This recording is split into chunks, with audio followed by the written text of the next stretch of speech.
IGNOU students, welcome back to my channel mastering education today. इस वाली video में हम लोग BCOC 132 that is business organisation and management के बचे हुए 5 क्वेश्चंस देखने वाले हैं। ये कुछ ऐसे क्वेश्चंस हैं जो आपके एग्जाम के पर्सपेक्टिव से बहुत ही ज़्यादा इम्पोर्टेंट है। मैंने पहले जो 1 to 5 क्वेश्चन थे वो पहले ही करवा चुकी हूँ मैं पार्ट 1 में। उसकी वीडियो का लिंक मैं नीचे कमेंट सेक्शन में पिन कर दूंगी, तो वो वीडियो ज़रूर देख लेना। अब हम यहाँ पर बचे हुए 5 क्वेश्चंस करने वाले हैं। बहुत ही सिंपल लैंग्वेज में इन क्वेश्चंस को समझेंगे। आप लोग मेरी बात ध्यान से सुनना और जितने भी मैंने कीवर्ड्स यहाँ पे बोल्ड में कर रखे हैं उनको ध्यान में रखना। ओके, तो चलो बिना किसी टाइम वेस्ट करे स्टार्ट करते हैं। क्वेश्चन नंबर 6 है। क्वेश्चन नंबर 6 आपसे पूछ रहा है, what is business ethics, discuss its importance in modern business. देखो, ये बहुत इंपॉर्टेंट टॉपिक है जो एग्जाम में बहुत बार पूछा जाता है। तो सबसे पहले हम लोग समझते हैं कि अगर ये क्वेश्चन आएगा तो हमें इसका इंट्रोडक्शन कैसे लिखना है। आज के टाइम में अगर मैं आज के टाइम की बात करूं बिजनेस एथिक्स से रिलेटेड, तो आज के टाइम में बिजनेस एनवायरनमेंट बहुत ज़्यादा कॉम्पिटिटिव और ग्लोबलाइज्ड हो गया है। सिर्फ प्रॉफिट कमाना अब इनफ नहीं है।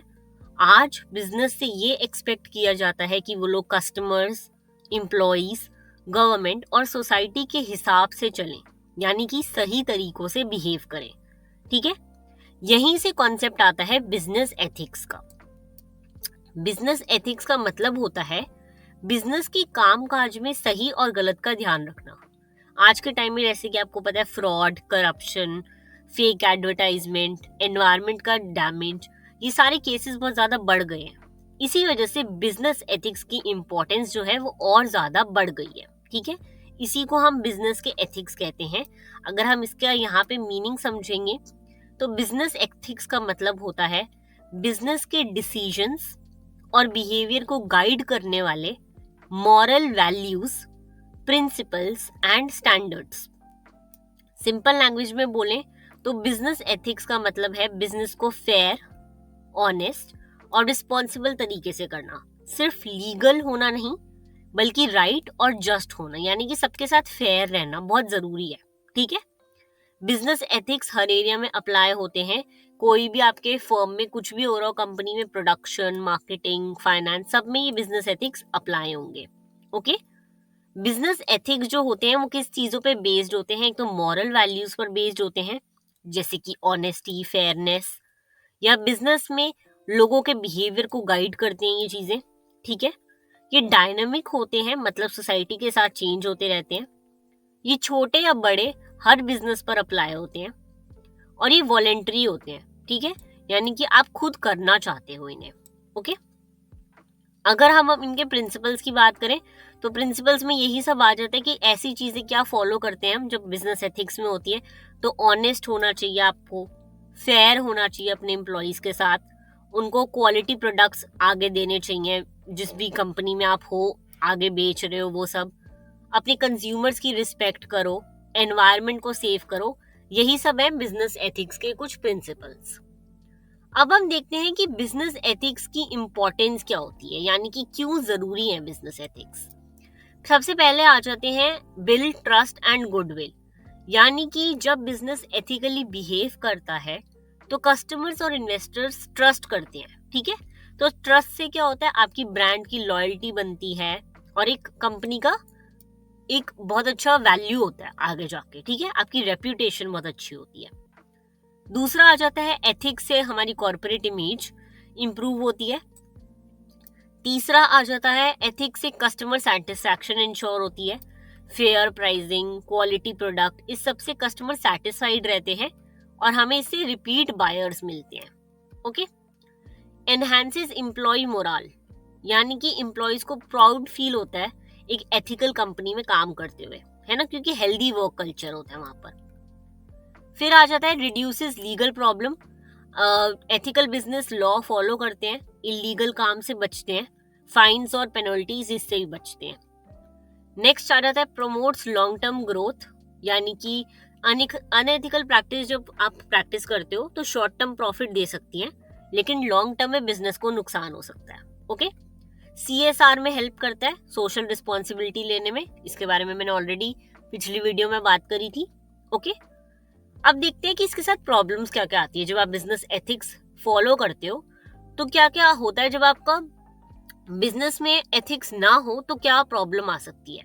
एक तो फ्रॉड का डर रहता है, कस्टमर्स का डिससेटिस्फैक्शन रहता है, एक्सप्लॉइट कर रहे होते हो आप वर्कर्स को अपने, और आप एनवायरनमेंट को डैमेज कर रहे होते हो। तो यही सब आप इनका जो भी ऊपर इंपॉर्टेंस थी उसका उल्टा करके लिखोगे तो बिजनेस एथिक्स के प्रॉब्लम्स आ जाएंगे वो। ठीक है, very easy question. Role of management, कैसे ये लोग प्रमोट करते हैं एथिक्स को, एथिकल स्टैंडर्ड रखकर, किसी एक को एग्जाम्पल बनाकर, एथिकल कोड्स रखकर कि क्या चीजें फॉलो करनी चाहिए क्या नहीं, वो सब। ओके, इसके कंक्लूजन में आप ये कह सकते हैं कि बिजनेस एथिक्स मॉडर्न बिजनेस के लिए ऑप्शनल नहीं है बल्कि नेसेसरी है। एथिक्स से ट्रस्ट, रेप्यूटेशन और एम्प्लॉय सेटिस्फैक्शन ये सब स्ट्रांग होते हैं जो बिजनेस के लिए लॉन्ग टर्म सक्सेस लेकर आते हैं। Okay, very easy question. आप लोग इसको जनरली भी आंसर कर सकते हो। ये क्वेश्चन अगर पेपर में आएगा तो इसको जरूर करके आना।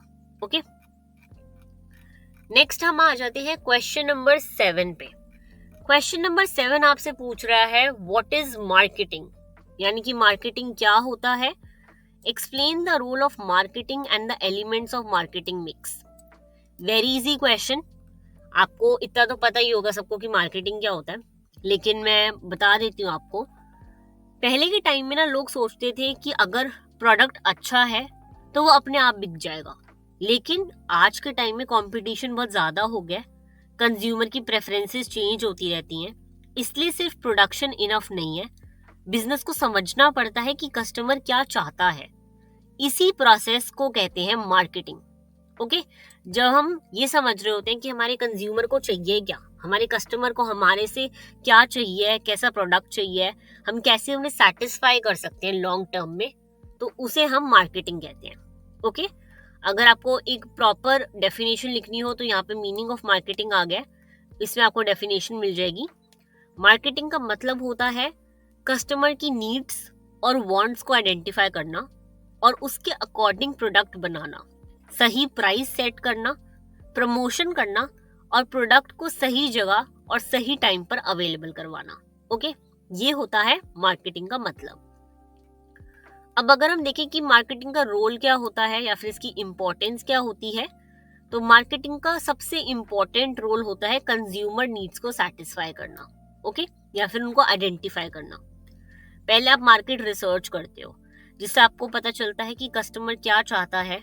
फिर आप मार्केटिंग में यूटिलिटी क्रिएट करते हो, यानी कि प्लेस यूटिलिटी, जहाँ पे भी उसे जो चीज चाहिए, जिस जगह पे, जिस प्राइस पे, जिस टाइम पे, आप वो बनाते हो। ठीक है, और क्या होता है, आप मार्केटिंग से मार्केट्स एक्सपैंड करते हो, सेल्स बढ़ाते हो, प्रॉफिट्स वगैरह को इंक्रीज करते हो। यही होता है मार्केटिंग की इंपॉर्टेंस या फिर इसका रोल। ठीक है, अब हम बात करते हैं मार्केटिंग मिक्स की। तो देखो, मार्केटिंग मिक्स के 4 एलिमेंट होते हैं, प्रोडक्ट, प्राइस, प्लेस और प्रमोशन। 4 पीस। ठीक है, इन 4 पीस को शॉर्ट में समझेंगे। प्रोडक्ट क्या होता है? प्रोडक्ट का मतलब होता है वो गुड या सर्विस जो कस्टमर की नीड को सेटिस्फाई करे, है ना। फिर आता है प्राइस। प्राइस वो अमाउंट होता है जो कस्टमर प्रोडक्ट के लिए पे करता है। ठीक है, फिर आता है प्लेस। प्लेस का मतलब होता है प्रोडक्ट को सही जगह और सही टाइम पर अवेलेबल करवाना। ओके, और फिर आता है प्रमोशन। प्रमोशन का मतलब होता है प्रोडक्ट के बारे में कस्टमर को बताना। ओके, यही सब आपको लिखना है। आपको लिखना है मार्केटिंग क्या होता है, मार्केटिंग का रोल क्या है, 4 पी मेंशन करने हैं मार्केटिंग मिक्स के। That's it. कंक्लूजन में आप यही लिखोगे कि मार्केटिंग एक कस्टमर ओरिएंटेड फंक्शन है जो बिजनेस सक्सेस के लिए बहुत ज्यादा ही इंपॉर्टेंट होता है। ओके, ये हो गया आपका question number 7। Very easy question, very easy to write. इस पीडीएफ से आप इसको 2-4 बार पढ़ोगे और आपको ये पूरा अच्छे से आ जाएगा। ओके, अब हम आगे बढ़ते हैं क्वेश्चन नंबर 8 पर। क्वेश्चन नंबर 8 आपसे बोल रहा है explain the various sources of finance available to business, distinguish between short term and long term source of income. यानी कि कैसे एक बिजनेस को पैसे मिलते हैं। ठीक है, उनके फाइनेंसेस कैसे पूरे होते हैं, और आपको 2 तरह के फाइनेंसेस में डिफरेंस बताना है। अब पहले बात करते हैं इंट्रोडक्शन की। देखो, फाइनेंस को ना बिजनेस का लाइफ ब्लड कहा जाता है। बिना फाइनेंस के आप बिजनेस स्टार्ट नहीं कर सकते, ना आप ऑपरेट कर सकते हो, ना ही आप एक्सपैंड कर सकते हो। इसलिए फाइनेंसेस बहुत ही ज्यादा इंपॉर्टेंट होते हैं। ठीक है, सोर्सेज ऑफ फाइनेंस का मतलब होता है वो तरीके जिनसे बिजनेस फंड्स रेज करता है, कि कैसे वो पैसे जोड़ेगा या फिर लेगा मार्केट से अपने बिजनेस को चलाने के लिए। ठीक है, इसमें 2 तरह के आ जाते हैं, एक होता है शॉर्ट टर्म सोर्सेज और एक होते हैं लॉन्ग टर्म सोर्सेज। पहले हम समझते हैं सोर्सेज, हमने समझ ली क्या होते हैं। सबसे पहले हम समझते हैं शॉर्ट टर्म सोर्सेज क्या होते हैं। देखो, शॉर्ट टर्म सोर्सेज वो होते हैं जो 1 साल से कम के लिए होते हैं। ये वर्किंग कैपिटल नीड्स के लिए होते हैं, जैसे कि रॉ मटेरियल के लिए जब आप पैसे ले रहे हो, या फिर वेजेस के लिए, बिल्स के लिए, तो ये होते हैं शॉर्ट टर्म। इसके एग्जांपल्स क्या क्या आ जाते हैं, ट्रेड क्रेडिट, बैंक से पैसे वैसे लेना, ठीक है, या फिर बिल एक्सचेंज, या फिर शॉर्ट टर्म लोन्स लेना, ये सब आ जाता है आपके शॉर्ट टर्म में। फिर आते हैं long term sources of finance. Long term sources जो होते हैं वो 1 साल से ज्यादा के लिए होते हैं।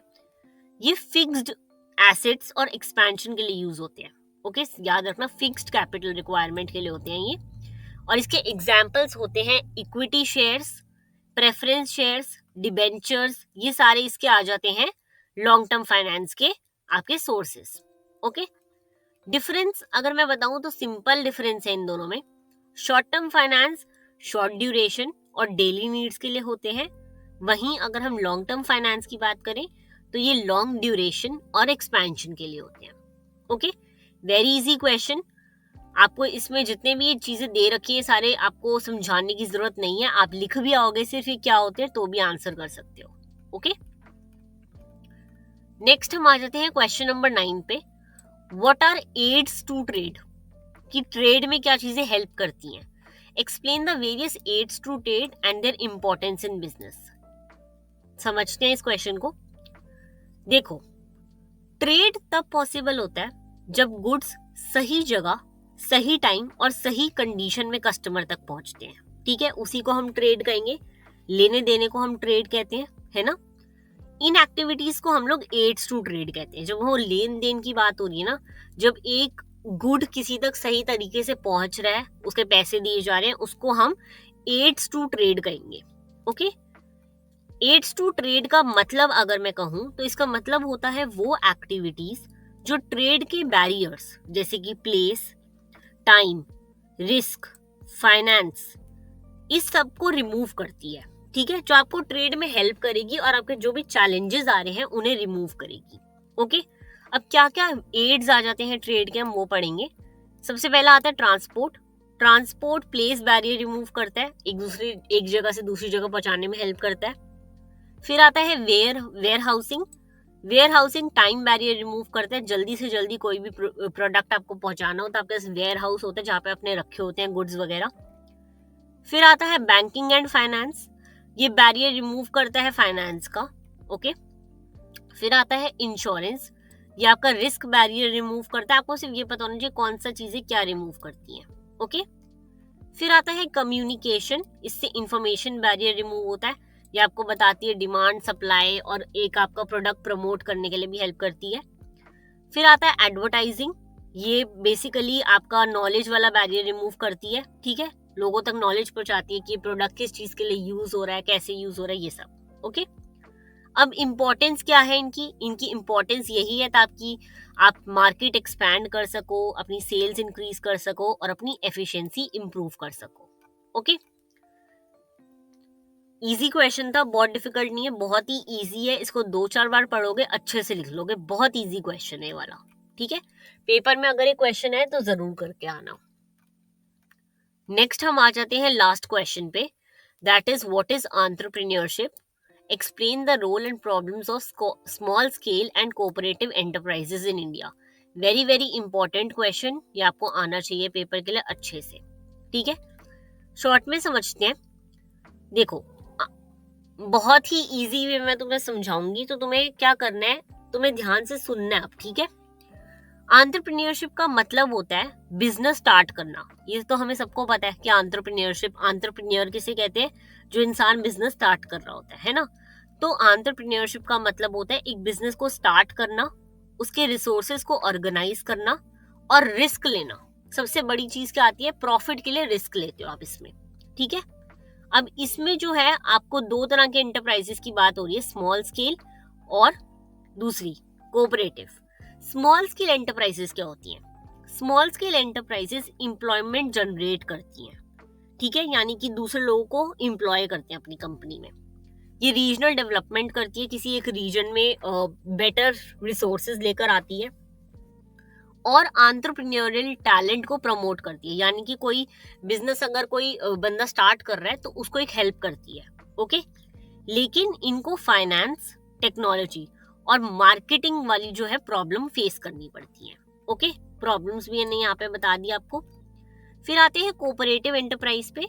कोऑपरेटिव एंटरप्राइजेस म्यूचुअल हेल्प पर बेस्ड होती है, ठीक है, यानी कि इनकी मदद कोई और भी कर रहा होता है, ये आपस में एक दूसरे की मदद कर रहे होते हैं, ठीक है। यहाँ पे ये वीकर सेक्शंस को सपोर्ट करती हैं, जितने भी लोग ऐसे हैं जो खुद नहीं कर सकते उनके लिए सेल्फ हेल्प की तरह काम करती है, ठीक है। लेकिन इनमें भी प्रॉब्लम क्या आते हैं, एक तो मैनेजमेंट की प्रॉब्लम आती है, पॉलिटिकल इंटरफेरेंस की बात आती है प्रॉब्लम, और लोग ज्यादातर पार्टिसिपेट नहीं करते इसमें, तो ये प्रॉब्लम आती है, ओके। इसका कंक्लूजन सिंपल है कि ये जो एंटरप्रेन्योरशिप इकोनॉमिक डेवलपमेंट के लिए बहुत इंपॉर्टेंट है। अगर आपकी कंट्री में ऐसे लोग ही नहीं होंगे जो रिस्क लेंगे नई चीजें बनाने के लिए, बिजनेस स्टार्ट करने के लिए, तो आपकी कंट्री भी डेवलप नहीं हो पाएगी, ओके। तो ये हो गया आपके क्वेश्चन 6 to 10 का सारा रिवीजन। अगर आपको ये पीडीएफ चाहिए हो तो नीचे कमेंट कर देना पीडीएफ, मैं आपको इसका लिंक भेज दूंगी। All the very best for your exam tomorrow, और मैं पहले पार्ट 1 का भी वीडियो का लिंक नीचे डाल दूंगी, ठीक है। मिलते हैं नेक्स्ट वीडियो में। All the very best for your exam.